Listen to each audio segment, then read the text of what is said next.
உள்ளதை உள்ளதென்றும் இல்லதை இல்லதென்றும் சொல்லுங்கள் என்று சொன்ன நம் கருணாமூர்த்தியான இயேசு கிறிஸ்துவின் திருநாமத்தினாலே உங்கள் அனைவரையும் நான் வாழ்த்துகிறேன்.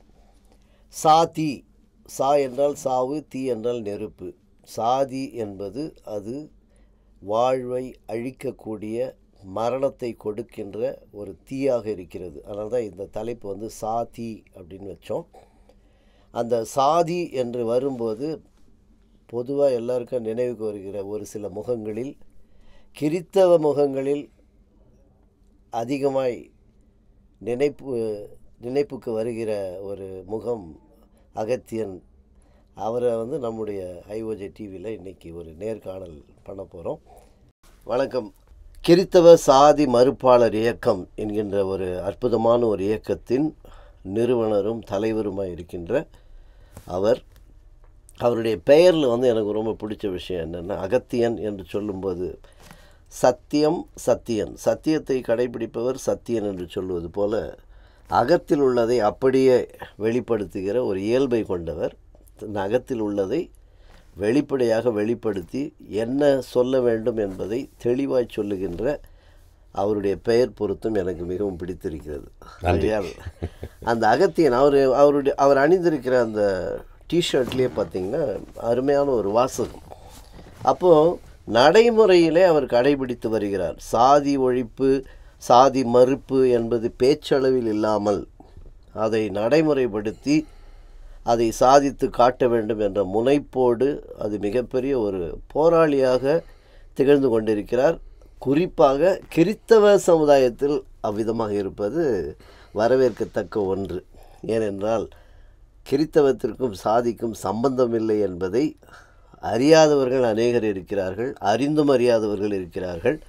இனி நாம் என்ன செய்ய போகிறோம் என்ற ஒரு எண்ணத்தோடு செயல்பட்டு கொண்டிருப்பதினால் சும்மா வெளிப்படையாக எல்லாருமே ஒழிச்சிடணும், அது இருக்கக்கூடாது, அது பார்க்கலாமா பார்க்கக்கூடாதா என்று ஏதோ ஒரு இது மாதிரி என்ன சொல்கிறது, பேட்டி எடுப்பதும் அல்லது ஒரு பொது விவாத மேடை போல பேசிக்கொண்டு திரிவதை காட்டிலும் செயல்முறைப்படுத்தும் போது அதற்கு என்ன முயற்சி எடுக்கலாம் அல்லது அதை நடைமுறைப்படுத்தி அதை ஒழித்து கட்டுவதற்கு அடுத்த கட்டமான நடவடிக்கை என்ன, அதுதான் இப்போ உங்களுடைய, நான் கரெக்டாக சொல்கிறேன்னா அந்த ஒரு முனைப்போடு செயல்படுறதுனால நீங்கள் அடுத்த கட்டமாக என்ன செய்யணும்னு நீங்கள் ஃபீல் பண்ணுறீங்க, அது சொல்லுங்கள்.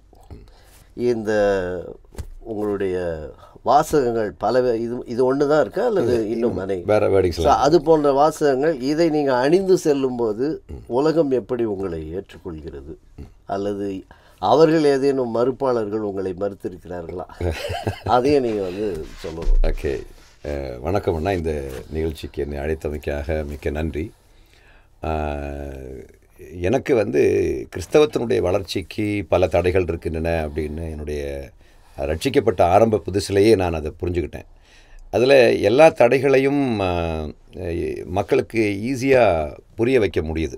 ஒரு எடுத்துக்காட்டு, கிறிஸ்தவர் பொய் சொல்கிறார், அதனால் அவருக்கு பக்கத்து டேபிளில் உட்காந்து வேலை பார்க்கக்கூடிய அலுவலக நண்பர் இவருடைய ஆன்மீகத்தை ஏற்றுக்கொள்வதற்கு அது தடையாக இருக்கிறது அப்படின்னு சொல்லும்போது பொய் சொல்வது தவறு என்பதை திருச்சபை ஒத்துக்கொள்கிறது. அல்லது ஒரு கிறிஸ்தவர் களவு செய்கிறார், ஆஃபீஸில் உள்ள ஒரு பொருளை திருடிட்டு போயிடுறாரு, இதை என் சொந்த கண்ணால் பார்க்குறேன், இவர் சொல்லக்கூடிய ஆன்மீகத்தை நான் எப்படி ஏற்றுக்க முடியும் அப்படின்னு சொல்லும்போது, ஐயா அவர் செஞ்சது தப்புங்க அப்படின்னு பாஸ்டர் அந்த பக்கத்து டேபிளில் உட்காந்துருக்கிறவர்கிட்ட சொல்லி புரிய வைக்க முடியும். அவர் பண்ணுறதான் தப்பே தவிர கிறிஸ்தவம் அதை சரி என்று ஒப்புக்கொள்ளவில்லை. களவு செய்யாதிருப்பாயாக, பொய் சொல்லாதிருப்பாயாக, விபச்சாரம் செய்யாதிருப்பாயாக அப்படின்லாம் பைபிளில் இருக்குது அப்படின்னு பாஸ்டரால் சொல்ல முடியும். ஆனால் ஒரு கிறிஸ்தவர் சாதி பார்க்கும்போது இது ஏங்க நான் ஒரு தாழ்த்தப்பட்ட வகுப்பை சார்ந்தவன், அந்த கிறிஸ்தவருக்கு பக்கத்து டேபிளில் நான் உட்கார்ந்துருக்கிறேன், என்னால் அவரை முழுசாக அவருடைய ஆன்மீகத்தை ஏற்றுக்கொள்வதற்கு தடையாக இருப்பது, என்னை பார்க்கும்போது ஒரு தாழ்த்தப்பட்டவராக, கீழ் ஜாதியாக, தலித்தாக தான் என்னை பார்க்குறாரு தவிர அவர் சொல்லக்கூடிய ஆன்மீகம் சொல்லக்கூடிய அந்த அன்புங்கிற கொள்கைப்படி அவர் வாழ்வது போல் தெரியவில்லையே அப்படின்னு அந்த பக்கத்து டேபிளில் உட்காந்துருக்கிற ஒரு கிறிஸ்தவ ஊழியக்கார்ட்ட போய் கம்ப்ளைண்ட் பண்ணும்போது அந்த பாஸ்டராலேயே இதை தவறு என்று வேதாகமத்திலிருந்து அதை சொல்லி புரிய வைத்து அவரை கன்வின்ஸ் பண்ணி அவர் செய்வது தவறுதான், சாதியம் தவறுதான் அப்படின்னு பாஸ்டர்ஸால் சொல்ல முடியல. தாழ்த்தப்பட்டவர்ன்ற எண்ணம் எப்படி அவருக்கு வந்தது? அவர் இந்து இல்லையா? அவர் வந்து அவர் இப்போ சாதியத்தை கடைபிடிக்க வேண்டும் என்ற அஃபிஷியல் தத்துவத்தை தன்னகத்தை கொண்டவர்கள் தான் இந்துக்கள் இல்லையா? பிரம்மாவுடைய முகத்திலிருந்து வந்தவர்கள் பிராமணர்கள், அவருடைய தோள்படைந்து வந்தவர்கள் சத்திரியர்கள், அவருடைய தொடையிலிருந்து வந்தவர்கள் வைசியர்கள், பிரம்மாவின் பாதத்தில் வந்தவர்கள் சூத்திரர்கள். இந்துத்துவக்காரங்க வந்து அஃபிஷியல் அவங்களுடைய அஃபிஷியல் டாக்ட்ரின் இந்த சாதியம் என்பது அவங்க அஃபிஷியலாக ஃபாலோ பண்ணுறாங்க. ஆனால் இந்த தாழ்த்தப்பட்டவர்களுடைய வரலாற்றை நாம் ஆய்வு செய்யும்போது அவர்களுக்கு சாதி அற்றவர்கள், அவர்கள் அவர்ணர்கள், இந்த வர்ண இந்த கோலத்துக்கு இருந்து வெளியே நின்றவர்கள். எனக்கு சாதியே தேவையில்லை, எனக்கு வர்ணமே தேவையில்லை, நான் யாருக்கும் அடிமை கிடையாது, நானும் யாரையும் அடிமைப்படுத்த மாட்டேன் அப்படின்னு சொல்லி இந்த வர்ண அமைப்பிலிருந்தே ஓடியவர்கள் தான் இந்த அவர்ணர்கள். அந்த அவர்ணர்களை வந்து இந்த வர்ண அமைப்பை சார்ந்தவர்கள் கொடுமைப்படுத்தினார்கள். அப்படியாவது இவன் நம்ம வர்ண அமைப்புக்குள்ளே வந்துடுவான் அப்படின்ட்டு கொடுமைப்படுத்தினார்கள். அதில் ஒரு கூட்டம் மக்கள் தான் மலைக்கு ஓடி தப்பிச்சிட்டாங்க அப்படின்னு வரலாறு சொல்லுது. ஆமாம், அப்படி ஒரு காலத்தில் எனக்கு சாதியே வேண்டாம்னு சொன்னவர்கள் தான் இந்த தலித்து மக்கள். அந்த சாதியை வேண்டாம்னு சொல்ல ஓடக்கூடிய மக்கள் வந்து கொடுமைப்படுத்தப்பட்டார்கள். கொடுமைப்படுத்தப்பட்டவர்களுக்கு வடமொழி வார்த்தை தான் இந்த தலித்துகள் அப்படின்னு. இப்போ இந்த தலித்து மக்கள் வந்து ஒரு வரலாற்றின் ஒரு கட்டத்தில் வந்து கொடுமைப்படுத்தப்பட்டு தீண்டத்தகாதவர்கள் அப்படி என்று அழைக்கப்பட்டிருக்கிறார்கள். அப்போ இந்த மக்கள் என்ன செய்யணும்னா தங்களுடைய மூதாதையர்களுடைய வரலாற்றை கற்றுக்கொண்டு நான் சாதியற்றவன் என்று சொல்லியிருக்க வேண்டும். ஆனால் அவர்கள் செய்த தவறு என்ன, செய்து கொண்டிருக்கின்ற தவறு என்ன அப்படின்னா, நாங்கள் வந்து பறையர்கள், பள்ளர்கள், சக்கிலியர்கள் என்று அவங்களுக்குள்ளேயே பிரிச்சுக்கிட்டாங்க. அதுக்குள்ளேயே நூற்றுக்கணக்கான பிரிவுகள் இருக்குது. மாலா, மாதிகா அப்படின்லாம் சவுத் இந்தியாவில் அவ்வளோ பிரிவுகள் இருக்குது. அதில் ஒரு பிரிவுக்குள்ளே வந்து பார்த்திங்கன்னா ஏகப்பட்ட கிளை, 20, 30, 40 கிளைகள் வச்சுருக்காங்க ஒவ்வொரு சாதியிலையும். அப்போ அவங்களுடைய வரலாறு அவங்களுக்கு தெரியல. அதுதான் இப்போ நீங்கள் சொன்ன மாதிரி கிளைகள்னு சொல்கிறீங்க. கிளைகள் வந்ததுக்கு எது வேர்? நம்ம கிளைகளை பற்றி அதை களப்பிடிக்கும் போது நினைக்கிறோம். அதுக்கு எது வேறாக இருந்தது? வேர் யார்? அப்போ அவனுக்கு நம்ம என்ன செய்கிறோம்? அந்த வேராக இருக்கிறவன் கொண்டு வந்த ஆரியர்களுக்கு யார் வேறாக இருந்தாரோ அவன் தான் வந்து இந்த பெயர்லாம் வச்சான்.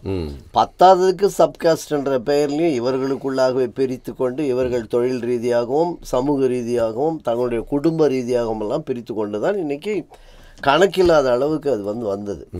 ஏன் வந்ததுன்னா, இதை ஒழிக்க வேண்டும் என்று சொல்லி முன் வருகின்ற தலைவர்களாக இருக்கட்டும் அல்லது அவர்களை தலைமை வழி நடத்துகிறவர்களாக இருந்தாலும் சலுகைக்கான அடிப்படையில் தான் அவர்கள் தலைமைத்துவம் இருக்கிறதே ஒழிய இது மறுக்க வேண்டும், இது இல்லை, இது ஒழிக்கப்பட வேண்டும் என்ற எண்ணம் இருப்பதாக எனக்கு தெரியல. சரி, இப்படி இருக்கியா, இதுக்கு எதெல்லாம் சலுகை இருக்குது தெரியுமா, எதிலெல்லாம் நீ பங்கு கொள்ளலாம், எதையெல்லாம் நீ பெற்றுக்கொள்ளலாம் தெரியல, அதை நான் வாங்கி தருகிறேன் அப்படின்னு இருந்தால் எப்படி சாதி ஒழியும்? இல்லை, இப்போ என்னென்னா, இப்போ சலுகை என்பது அவர்கள் எதற்காக கேட்கிறார்கள் அப்படின்ற அந்த வரலாற்றை ஆய்வு செய்யும்போது சாதியினுடைய அடிப்படையில் அவர்கள் ஒடுக்கப்பட்டதுனால, அந்த அவர்ணர்கள் அப்படின்ற பேரில் ஒடுக்கப்பட்டதுனால அவர்கள் அவர்ணர்கள்ங்கிற பேரில் இந்த சாதியை இந்த சலுகை அவர்கள் வாங்கலாம். நான் இப்போ அவங்க ஒடுக்கப்பட்டாங்க, திருப்பி வாங்குறாங்க. அதாவது இப்போ 10 லட்ச ரூபா நீங்கள் என்கிட்ட கடன் வாங்கியிருக்கீங்க, அந்த காசை வந்து நான் 10 லட்ச ரூபாய் வந்து உங்களால் கட்ட முடியல, அதுதான் உங்களுடைய பேரன் திருப்பி கொடுக்குறாரு. இப்போ அடையாளப்படுது இல்லையா? அந்த அடையாளம் இருக்காரு 10,000 ரூபாய், அந்த 10,000 ரூபாய் நம்ம வந்து கடன்காரன் வாங்கி கொடுத்துட்டேன்னா அவனுக்கு கடன்காரன்ற பேர் போகாது, அதுலேயே தானே இருப்பான்.